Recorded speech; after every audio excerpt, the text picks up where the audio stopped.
Right then, this is my big adventure in Germany, 2025. So this is actually my third one of these adventures, where I use the Deutschland ticket, which gives me access to all of the trains across Germany. I travel around the entire country of Germany, exploring the railways and visiting loads of cities, and I camp in the woods to save on costs. So, let this adventure begin. And the adventure starts not in Germany, but just across the border in Luxembourg. So, back in Luxembourg, one of my favourite places because I keep coming here. Today, I'm coming to Luxembourg to start off my big adventure in Germany 2025 edition. So, let's get on a train and head over into Germany.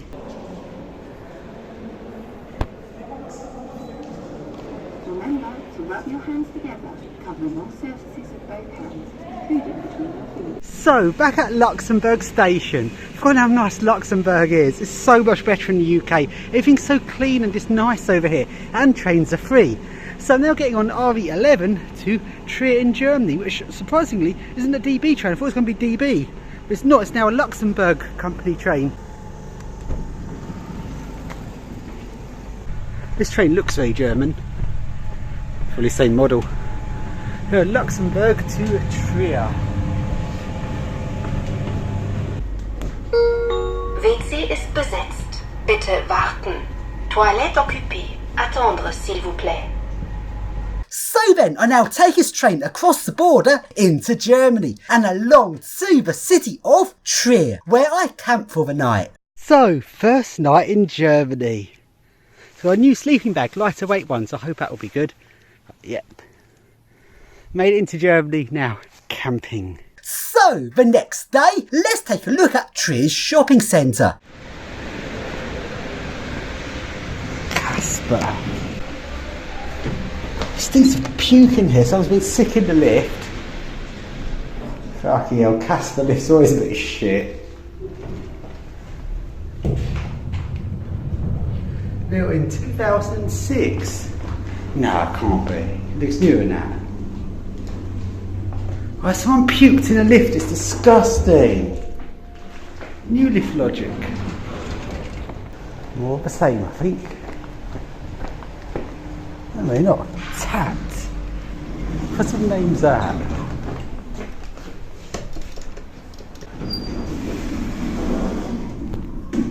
That's like a joke in English. Tat lips. I mean, shit. It means tatty, run down.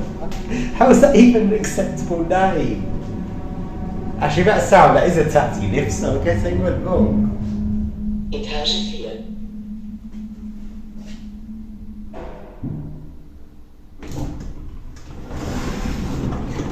And along I go to Trier Hauptbahnhof, the main railway station. And now I get on the train heading along towards Karlsruhe. But rather than going direct to Karlsruhe, as I've got a Deutschland ticket, I take an obscure route, going on loads of different trains just for the fun of it. And that is why the Deutschland ticket is awesome. So, en route to Karlsruhe, I ended up in a little village near Saarbrücken, where all of a sudden an air raid siren goes off. What's that about?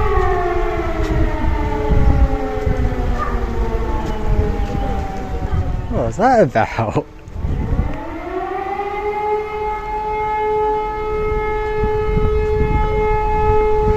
No idea what this is about. Hopefully it's just a test or the enactment of World War II. I've got no idea. So I now go on some different trains and go along to Karlsruhe, which is one of my favourite German cities because it's got the epic tram train system. This is where the local trams go onto the main line railway and they go nice and fast, and some of the tram routes are incredibly long. It is a really fun city to explore the transport system. Now I've done a separate video of this, but here's a little extract from that video.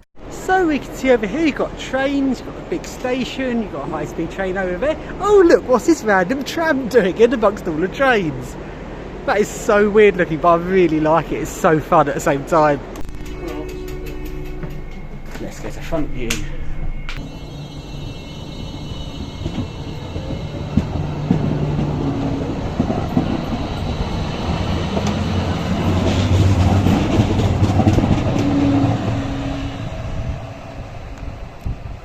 So, short platform. Each tram train has got 8 sets of doors. On this platform, only 2 of sets of doors can open. So for 6-car train, there's 2 units for 3 cars. For a 6-car train, only the first car actually stops. So to request to stop. So cool. Train stop, you have to press that. Stop the train.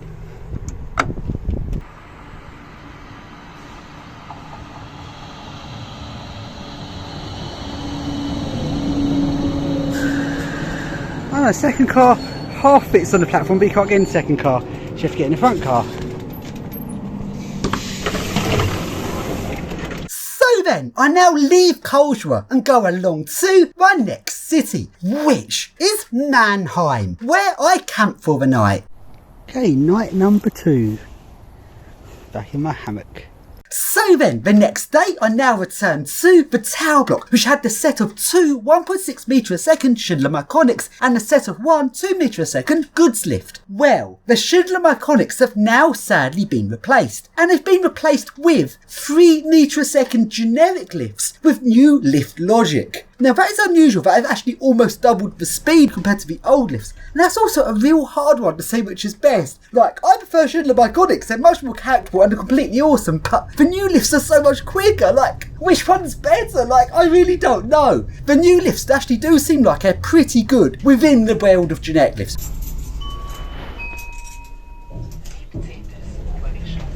And now go into the 2 metre a second big goods lift. The big lift.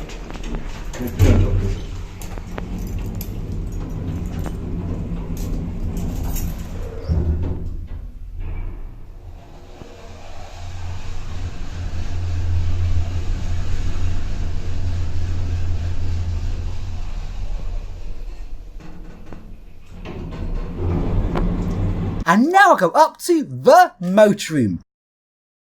And here is the set of 2 3 metre a second generic lifts with new lift logic.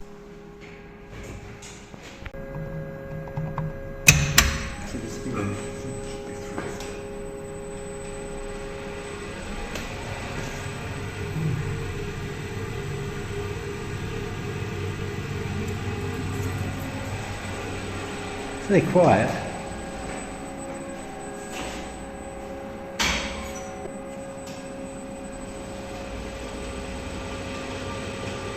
It's so quiet for 3 metre a second. I've never had it on that quiet before. An emergency stop. Well, our whole table shook. That doesn't need a reset, carries on straight away. Oh, straight to full speed. No.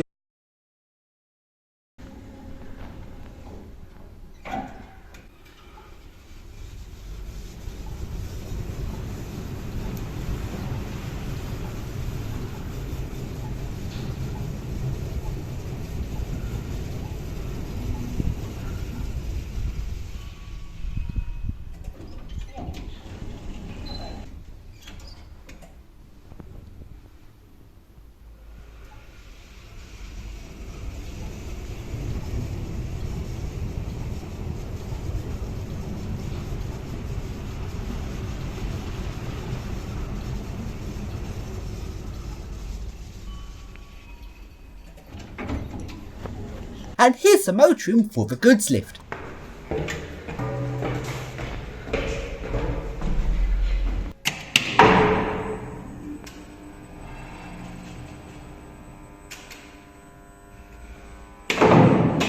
Wow, big disc brake.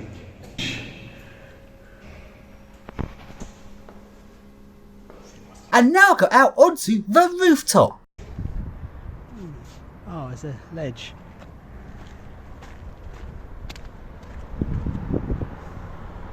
Oh, I can't leg dangle that.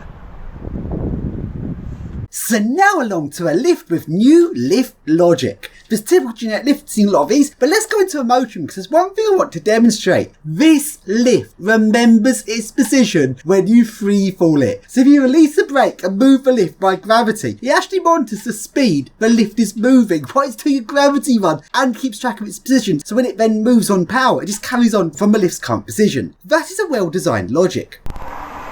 He's a speed, mate. That's crazy.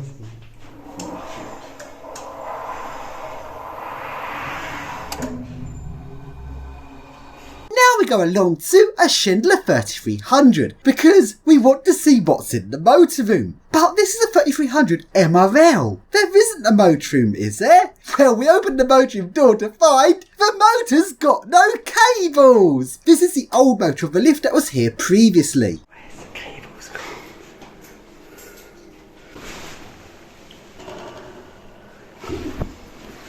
Oh, look at this piece of shit.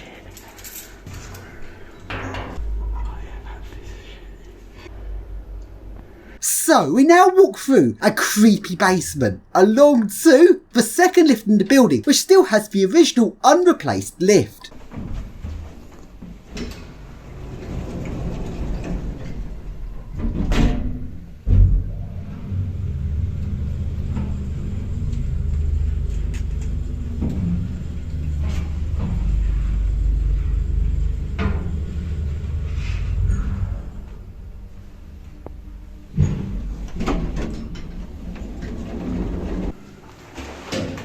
This one's got cables.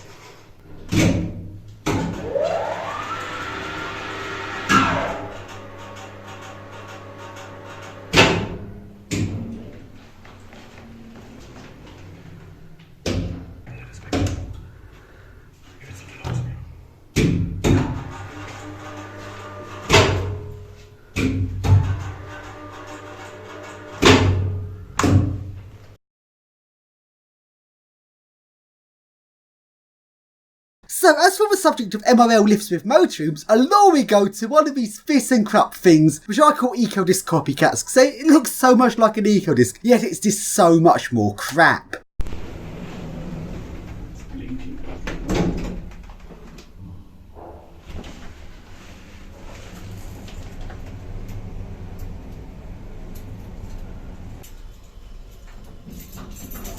Everything's okay on that one. First time.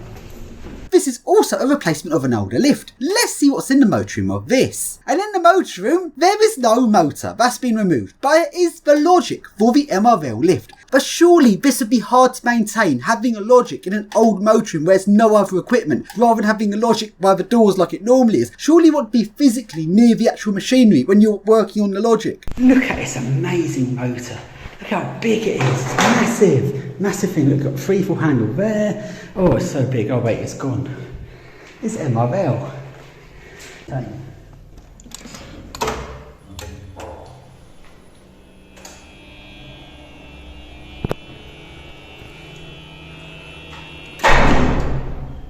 Ooh.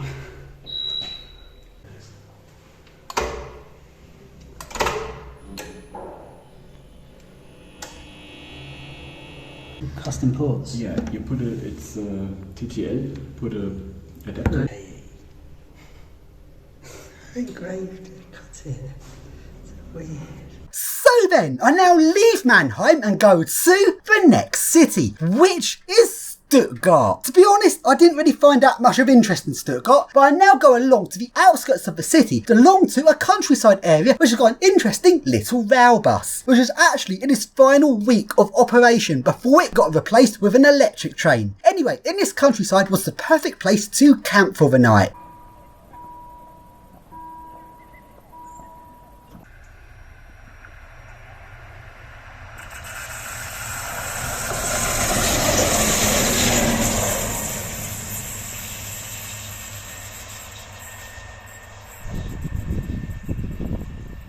But annoyingly, there was gunshots in the distance, which actually kept me awake a lot of the night, because I wasn't sure if it was hunters, and I didn't want anyone hunting wild boar near where I was camping. Turns out it was actually an army base, but I didn't get a good night's sleep. So the next day, I did feel quite tired. So, after camping in the woods, hearing gunshots all night, which was a bit scary, but that's an army base up there.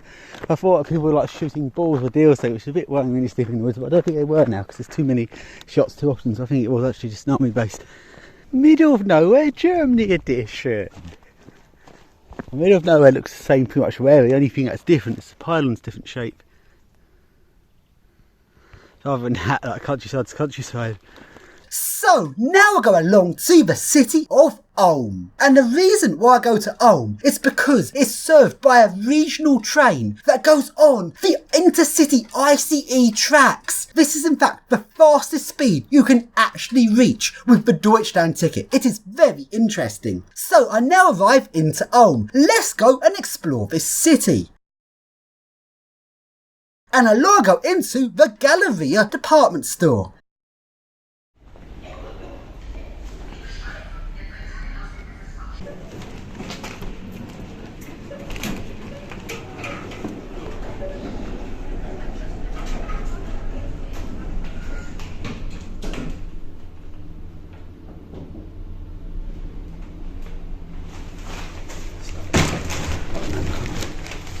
I'll stop at E anyway. Oh, I started up again. That's weird. It was stopping at E anyway. I didn't think I managed to stop it, but it started straight back up. How strange is that?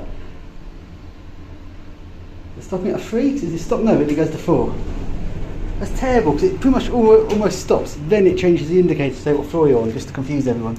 Okay, welcome to Ulm. A very strange name for a city. It's got a tram system, but it doesn't look that interesting, so I'm not going to go on it. I'm going to save my time going to other things. Just been on a high-speed train on an RE, which is very, very bizarre. The most knackered-looking train running down the high-speed line. Now we come to this car park with glass lifts. The German lifts, but it's glass.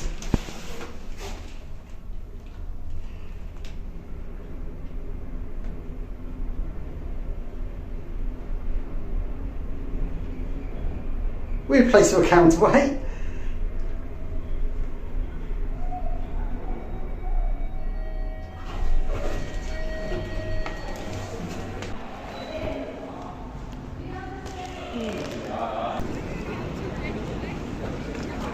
Five minutes for my train. Do I have enough time to see its lift?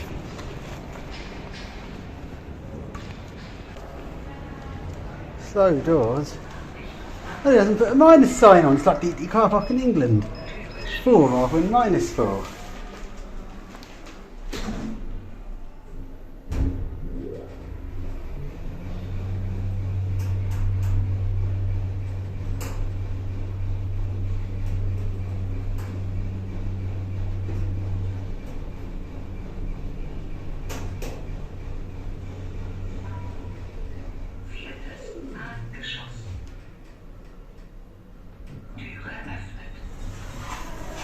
So I now go along to my next city, which is Nuremberg. So I actually arrive in a little town on the outskirts of Nuremberg. So I'm at Sweeverbarch, hope that's pronounced correctly, and here we've got a lift, a glass lift. Just out in the street, go up to the car park.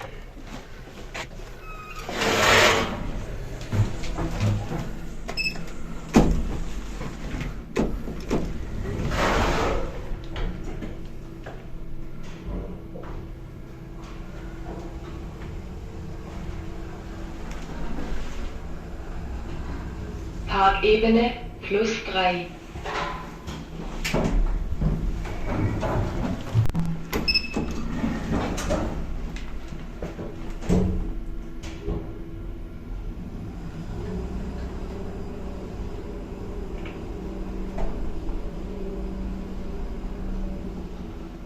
Parkebene -1.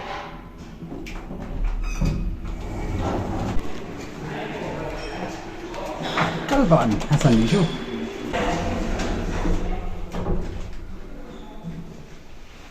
Hydraulic. Slow. Fucking hell. Oh dear, that is terrible.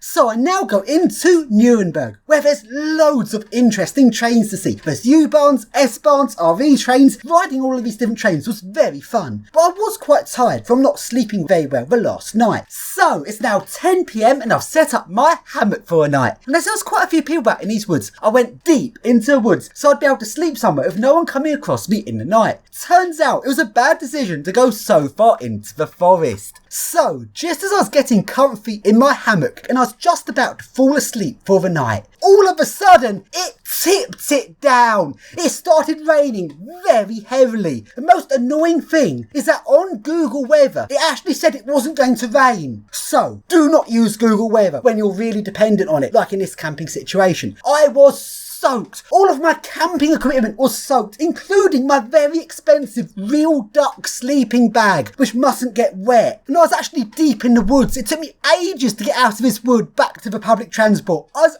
absolutely soaked. So, by the time I got back to public transport, I'd missed the last U-Bahn. So I got on a night bus and headed back to Nuremberg Hauptbahnhof, where I just sat there trying to dry out all of my stuff. So that is soaked. That is absolutely soaked. Fuck's sake. But at this point, I was very stressed. I hadn't slept, all my stuff was wet, and I just couldn't manage having to sit here. So, I then decided, actually, you know what? Let's just go off and ride some more trains. So as in Nuremberg, there's a few trains that run in the night. I ended up riding trains through the night into the next morning. So I didn't sleep last night because I got rudely awoken by rain in the middle of the night, despite the fact Google Weather forecasted there to be no rain. So don't trust Google Weather, it seems. It tipped it down and I got absolutely soaked. I'm now trying to dry out my hammock, which is still soaked. Everything was wet. I was camping in some woods near the end of the U-Bahn line. The U-Bahn stopped by the time I got woken up. I dashed back to the station, got absolutely soaked. I had to get a bus back to the Hauptbahnhof. Well, so now it's sun's up. I'm trying to dry off stuff again, but I got no sleep at all. So, hey, I'm still out filming trains.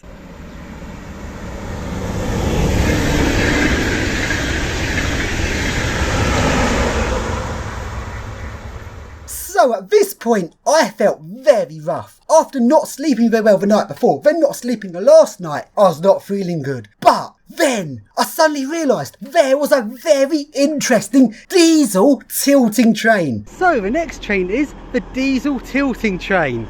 Those are two words you'd not think go together, diesel and tilting. That is so bizarre. Now let's take a ride on it. It's on a freeway divide, it goes to 3 different destinations. A divide problem, not a freeway divide. So for Hof I need the middle part. A weird thing. It actually looks quite old on the inside. But it's a tilting train, it can't be old. Just looks at it.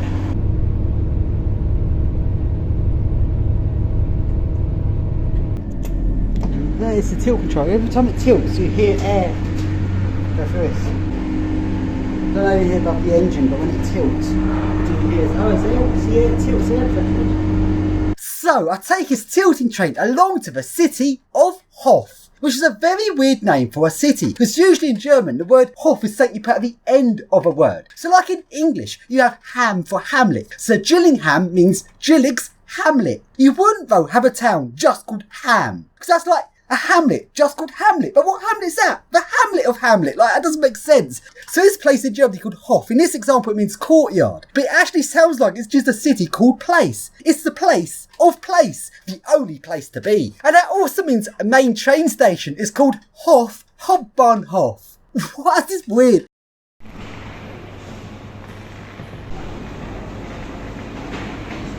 Anyway, in Hof, I left the station to take a look around the city, but I just wasn't feeling like it. I was exhausted, and it was a Sunday, not much was open, and it was a long walk into the city centre. I tried to walk to the city centre, but I felt too unwell to continue, so I went back to the station.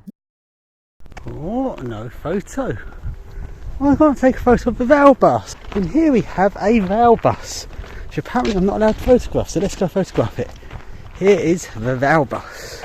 Oh, so there is the rail bus. Got electricity here to plug it in. Some trains parked up down there. Very strange train yard. Completely open, very different to England. A rail bus over there. You've got the Regio Swinger, the tilting diesel train there. Oh, sunlight. This camera's not good at sunlight. Everything looks dark when you're facing into the sun. Well, there's a slightly odd position for a lift right in the middle of the passage. You can see it as an afterthought.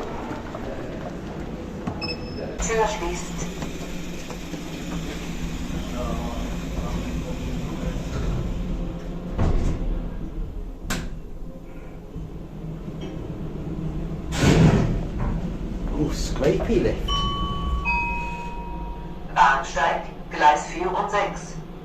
Tür öffnet. It's ages so much. Why do you open that side? Tür öffnet. Weird. Then at this point, I suddenly realised I wasn't far from Chemnitz, which is an epic city with a 2-hour-long diesel tram route. Well, I have been on that tram before. I need to go back and ride the entire 2-hour route. So despite the fact I felt very rough, I just had to get on a train and head to Chemnitz. And en route to Chemnitz, I stop off at Zittau to change trains. This is Zwickau. I don't even know how you say it. It's such a weird name. Interesting station. So -2, -1, 0 and +1.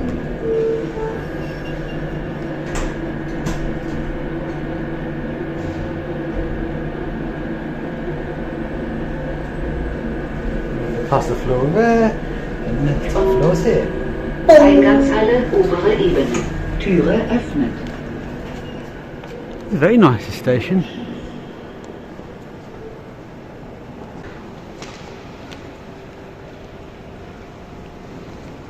This is ridiculous. Come on, son, dry my stuff. My stuff needs drying. That one's actually pretty. Okay, I'm a bit worried, but it's because this is expensive because it's got real duck in it. But the problem with real duck is it doesn't like getting wet, unlike the synthetic stuff that's good for insulation, but you can't get it damp. And there's a lot of money wasted if I do fuck up the duck. So this city actually has a tram system, but I don't think it's that interesting of a tram system. It's just a little one. I'd like to explore it. Well, I want to visit every tram system, but I don't have time to see every single one. So if there's a tram system that's not up to my standards, I skip it because there's so many tram systems in Germany, I cannot do all of them. Now, looking back at this bit of video, I literally just said the Zittau tram wasn't interesting enough. This is embarrassing because I was wrong. Zittau's tramway is very interesting. Zittau actually has these very interesting diesel sort of tram things, which actually look more like the rail buses, which I was looking at earlier, and they run from the tramway onto the main line. But because I was tired and wasn't thinking straight, I didn't realise I was in somewhere with an interesting transport system, and I literally left the city. I missed an opportunity to see something interesting. But anyway, I now get on this diesel train and go along to a little village south of Chemnitz, which is where the diesel tram route starts from. And I then get on this diesel tram and ride the entire 2-hour route, which was very fun. But by the time I finished that and got into Chemnitz Hauptbahnhof, I was feeling very rough from lack of sleep. And I was very hungry and I was very thirsty. But all of the shops in the Hauptbahnhof were very overpriced and I felt so wobbly from lack of sleep. And in Germany, nowhere likes to give out tap water. And I went round every single shop asking for tap water, but everywhere was refusing to telling me I had to buy water. And all their water was very overpriced. Eventually, one kind person did get me tap water in the end. Bloody hell, trying to get a water bottle filled up here is impossible. Some bits in Germany where no one wants to fill it up, it's like, no, you have to buy the water. Luckily, one kind person did it, but places do not like that place there. They don't like filling up water bottles, or you should buy it. Like, water should be a right. You have to drink to live. It should be a right. I've not slept since 7 o'clock yesterday. I did not sleep last night, so I'm feeling exhausted. So at this point, I really need to stop and sleep. I was feeling so rough. But then I suddenly realised there is an IC train which I can use Deutschland ticket on, which is rare because normally the Deutschland ticket is not valid on ICE or IC trains. Yet in a city near Chemnitz, there was a very rare IC train which I could actually go on for free. So I got on a train to this other city to change onto this IC train. There was a problem, as only a couple of these run each day and it was going to Berlin. Loads of people wanted to use this train because why would you take a regular train to Berlin when you've got this fast IC train? And there's only a couple of days, so everyone crowded on to this train and the train was rammed. But at this stage I was feeling so wobbly and rough from lack of sleep I could barely stand up, and the train was so crowded there was nowhere to sit. So I was feeling increasingly more and more ill when what I actually needed was to sleep. And standing on this packed train made me so ill that by the time the train reached Berlin Hauptbahnhof, I was so rough when I got off this train I pretty much just collapsed onto the platform. I felt so ill I couldn't even stand up. I just had to lie there in the middle of the platform at Berlin's busiest station because I hadn't been sleeping. So, That there is a lesson about when your hobbies go too far.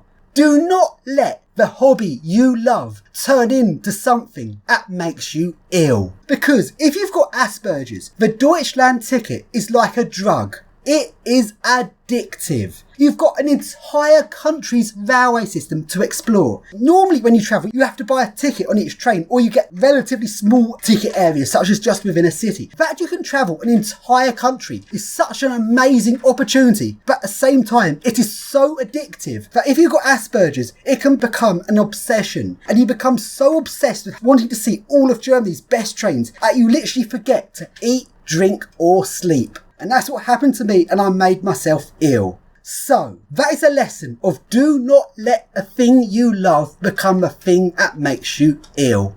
And that is the end of part 1. This adventure will continue in the next video, which is part 2.